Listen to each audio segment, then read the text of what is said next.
it's Froggy, and I'm back again with another episode of Requiescence. So, we were hearing battling in the distance, we ran around, and now we're finally seeing someone new. So I'm gonna go ahead and continue.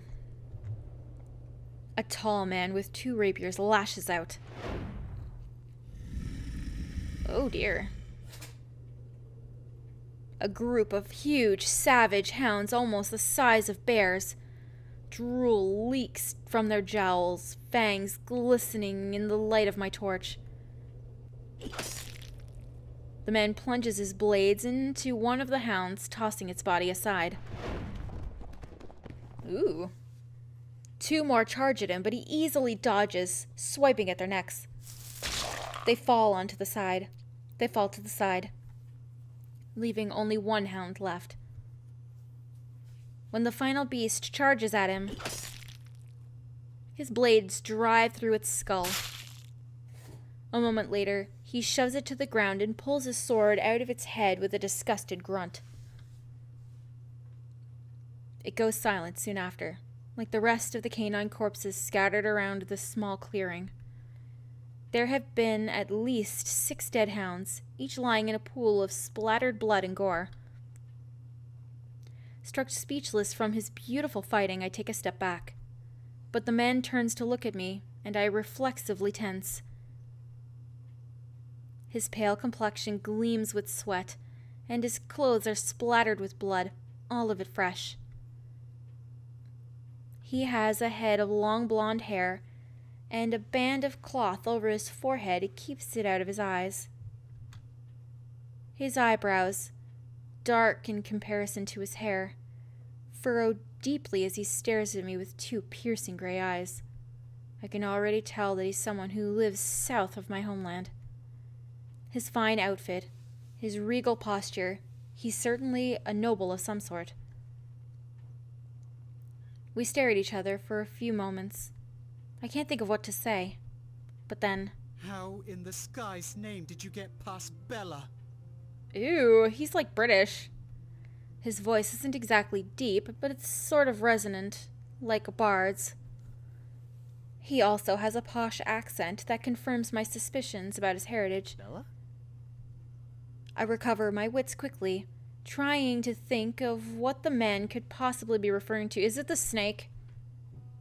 But I come up blank. I didn't encounter anyone on the way here, sir. Just... The snake, you fool. He interrupts me with an impatient cry. How did you get past her? Oh, I swear to the heavens, if you killed her... Yeah, I did. Whoops. I cringe. So that snake belonged to someone. She attacked me, sir. I didn't know what to... Shit on a stick. He curses to the air and gives a savage kick to the ground beside him, knocking up a flurry of dust and pebbles. Fate! Such a savage mistress you are to me. He moans towards the cave ceiling and wipes a splotch of blood off his cheek with his wrist. I'm sorry, sir. Really, very sorry. A tense moment of silence passes.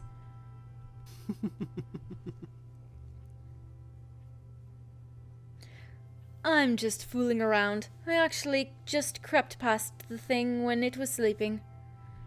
I felt sorry for it, you know? Don't want to disturb its repose. Clearly, this man is crazy. His expression quickly goes serious again, and he affixes me with a suspicious glare. Why are you here? Go back the way you came. Is he serious? I clutch my sword tight enough for my knuckles to turn white. I've traveled for a year to get here. I am not going back. The nearest village, the only place that I can get food and water, is several weeks' worth of travel, on horseback. And my horse bolted the moment I crossed the threshold of this damn place.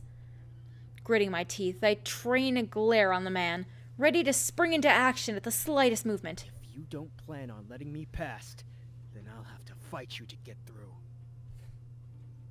The man stares at me, his eyes going wide with surprise. Shit, I might have sounded a little harsh. It's been a while since I've talked to another human. But really, He had the arrogance to tell me to go back where I came from. After a moment, though, his mouth slowly curls into a light smirk. Really, food and water are your only concerns? Pah! He sheathes his blade into the 2 scabbards strapped to his back. I guess he doesn't deem me a threat any longer. Placing his hands on his hips, he tilts his head at me, raising an eyebrow. How long have you been down here? It should be an easy question to answer, but I find myself struggling. How long has it been, exactly? A few hours? Maybe longer still. Or not even that long. The man seems to expect my hesitation, because he gives a firm nod. You don't know, do you? No. Well, that's because time works strangely in this place. If it works at all. I've been here for what feels like weeks, but I don't need to eat, and I have no need for drink. Well, that's not entirely true.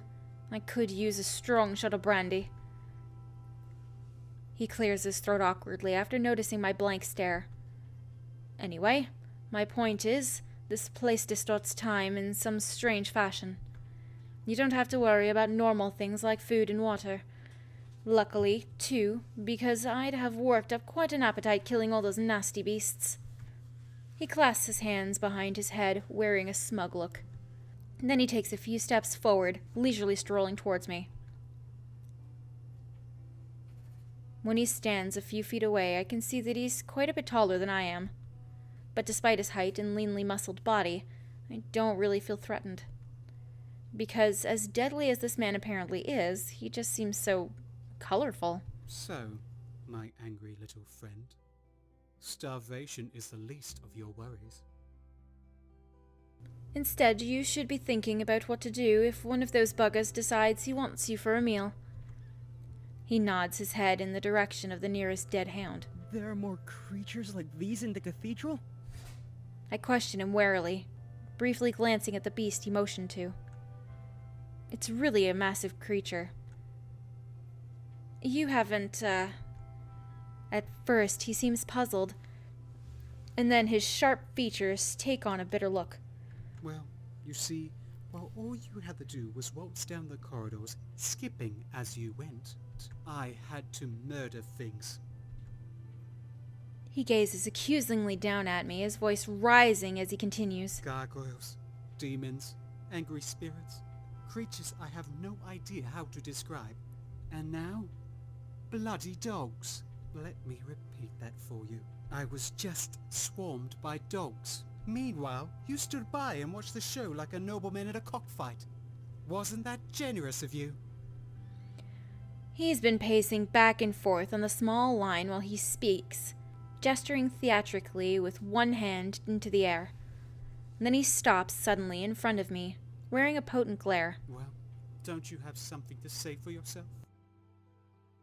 Apologize. It's not my fault. I'm sorry. Let's apologize. I do admittedly feel a little guilty.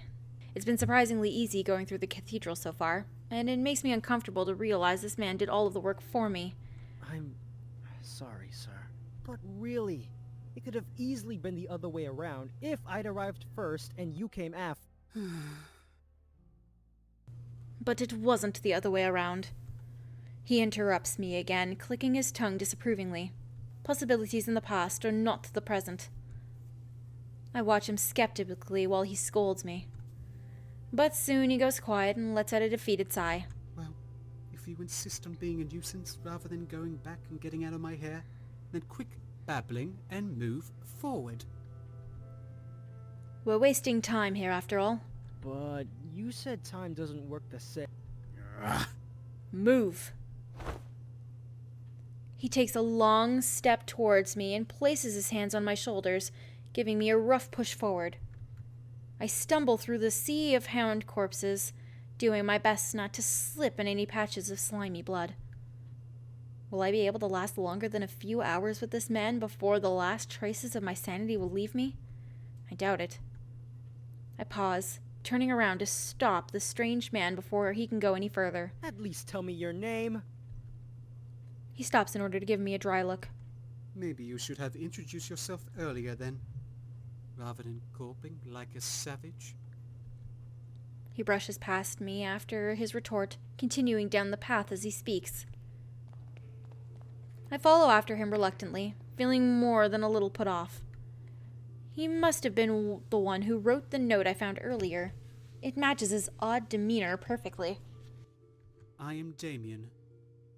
Sir Damien. Well, sort of. Sort of? You see, I served as a knight ever since I came of age. But apparently, on one occasion, I did something disgraceful towards the court. There was some sort of fuss about relieving me of my title. A bunch of nonsense, if you ask me. Somehow I'm not surprised at all to hear this. I see. Well, I'm Kaimio. Just Kaimio. I interject my own name when I have a chance, after he pauses for breath. I have to jog a little to keep up with his long strides forward, which don't slow down even as the path starts to narrow. The cave ceiling ahead slopes steeply down, and soon it's only a few feet above our heads, forming a narrow tunnel. For a few moments, I follow Damien along quietly. From his rapid strides, it's almost like he's trying to lose me in the darkness of the tunnel. But it's not long before his airy voice echoes out again, and he throws a glance over his shoulder at me. Kaimio, eh? Not a bad name. Why do you pronounce it like that? Kaimio. He repeats my name under his breath, snorting lightly. Sounds like a name of a mountain dweller. You from the Royals, boy? I lived close to the Royal Mountains, yes. You've been there? When I catch up to him, I give him a sidelong glance as I hurry to match his pace. A few times. It was something of a pilgrimage with a privilege back in my city. He'd always seen a bunch of the nobles puffed up in their finest furs to travel north. Honestly, cold climates aren't to my personal tastes, but I suppose you must like them a great deal. He speaks so casually that it's as if we're on a pleasant stroll through the castle gardens, not in the dark depths of a strange cave. I'm not sure if I find his mannerisms comforting or disturbing. I do like them, yes, but I've seen many different lands in my travels south.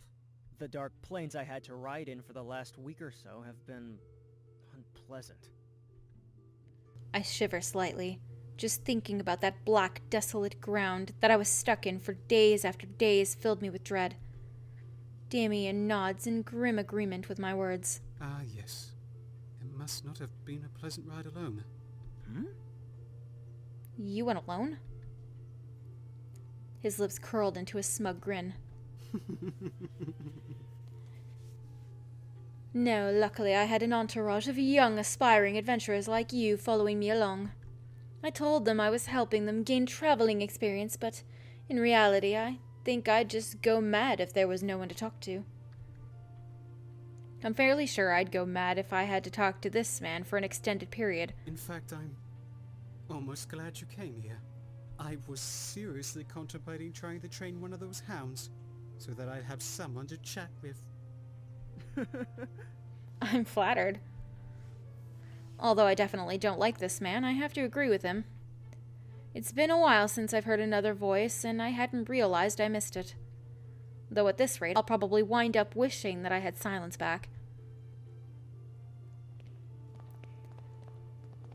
Deciding to change the subject, I speak up again. Why did you come to the cathedral?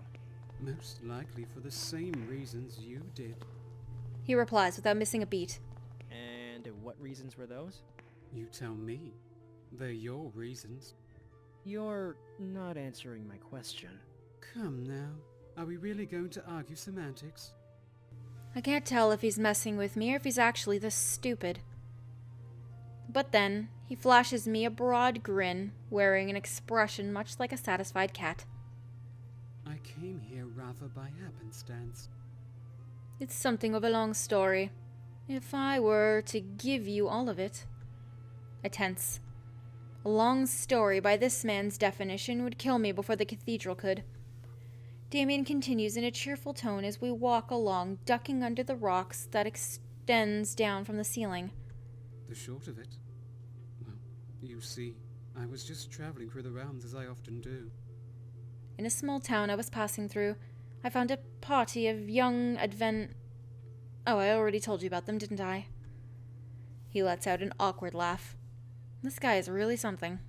The ones you took along for experience? Well, he lifts a hand to scratch at the back of his head. They were young, and a little naive, you know. They told me about the cathedral, you see, and I offered to keep them safe during their journey here. And then, when we got to the gates, I told them I'd scout ahead and come back if I didn't get murdered by anything. I may also have said they ought to leave if I didn't return within an hour. So there is that. He sheepishly clears his throat. So, what you're saying is, you basically stole the idea of going to the cathedral from these people you were traveling with, then tricked them into letting you claim the spoils? Damien gives a highly offended look. Well, if you want to frame me in such a malicious light, you go ahead and say it like that. Personally, I think they all would have been slaughtered horribly by now. There's not much you can do to save people in over their heads. Maybe it would have been better that way. They're going to just run off to another dungeon and get slaughtered there, more than likely. He lets out a delighted chuckle. A realist. I like that. We're going to get along famously. Oh, God. Alright, well, I'm going to go ahead and end this episode here for today. Hope you guys enjoyed it. If you want to see more videos from me, then don't forget to like, comment, and subscribe. Thanks for watching.